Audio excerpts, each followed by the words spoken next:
I made all vegan rice paper pan fried dumplings. They were so good. Let me start you off on what I did. So I used carrot, bok choy, green onions, soy skin, and seafood mushrooms. Grated, chopped all of that together. Now, where I'm using bok choy, you could use cabbage. You could use Napa cabbage. Where I'm using carrots, you could use sweet peppers if you like. Um, I also use green onions in here, which I think I forgot to mention. Um, but just chop everything down. You could use regular mushrooms instead of seafood mushrooms. I'm really using what was in my refrigerator. I also use soy skins, which I'm going to show you later how I did those. But if you don't have that, you could grate tofu. This is all about what's on hand, and this is what I had on hand. But you don't have to use these exact pile of ingredients for your filling. Just make it something that's yummy, crunchy, and that tastes and feels really good to you. Remember, it's kind of an Asian flavor, so kind of stick in the Asian family with mushrooms, carrots, peppers, and some kind of cruciferous vegetable like cabbage or bok choy or whatever.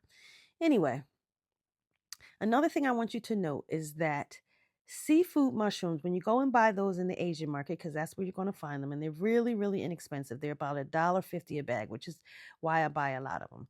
They may also be called snowball mushrooms. Don't ask me why mushrooms have different names, but they do. Like you might find cremini mushrooms that are also baby bella, you know, trumpet are also king oyster mushrooms. And in this case, seafood mushrooms are also snow white or snowball mushrooms. Okay. I also used about 4 or 5 cloves of garlic. I like to press mine fresh, so I just skinned it and pressed it with my press here. And then after I have all of those things chopped up, shredded, I kind of set those aside.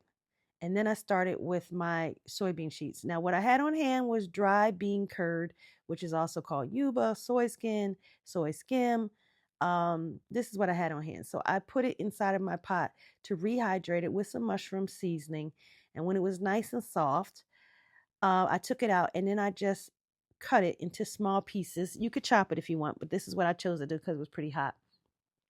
So I just cut it into little strips until I had a really good pile. And this is going to add protein to the dish and also flavor because dried bean curd is really, really flavorful, especially when you add a little mushroom seasoning to it. So here's my pile.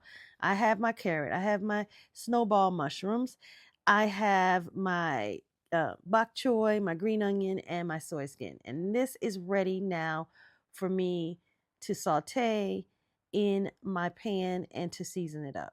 Now, as you're doing this, you want to keep it a little bit crispy. You don't want to make this overcooked and soggy. So be mindful that you're really just stir frying this for about 3 to 5 minutes. That's it.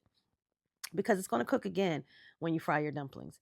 Okay, so put everything into the pan, a little grapeseed oil in the bottom, and then just go ahead and saute that. Use a little soy sauce, about a tablespoon, to season that up, a little more, a little less. It's up to you. And also some onion powder and some garlic powder, about a half a tablespoon of each of those. And a little sesame oil really gives it that Asian flavor, about a half a tablespoon of that. Now, I have my ginger here that I'm going to add.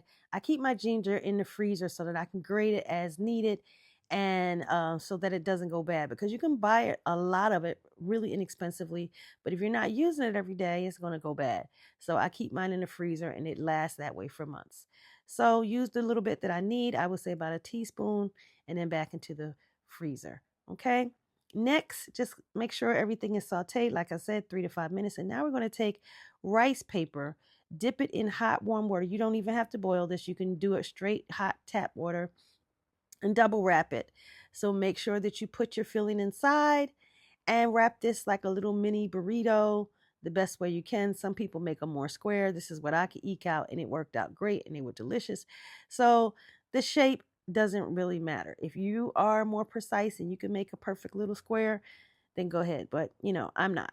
I'm more all over the place with mine.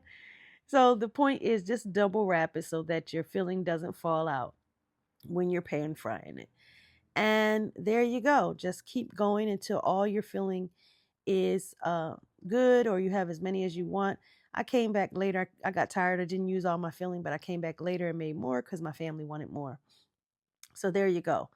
I usually keep a bunch of rice paper in all different shapes and sizes: square, brown, rice paper, small, large. I keep them on hand because I use them for various recipes. So I definitely recommend when you're in the Asian market, pick up some rice paper because you never know what you might need them for. You might want them for Asian dishes. You might want them for tofu dishes like oxtails. So just keep some on hand. The next thing you're going to do is go ahead and pan fry them. I use like a sort of like a griddle, very lightly oiled. I first started with too much oil and I realized that that was the wrong path. So lightly oiled. And this is the dipping sauce recipe, and I hope you enjoy it.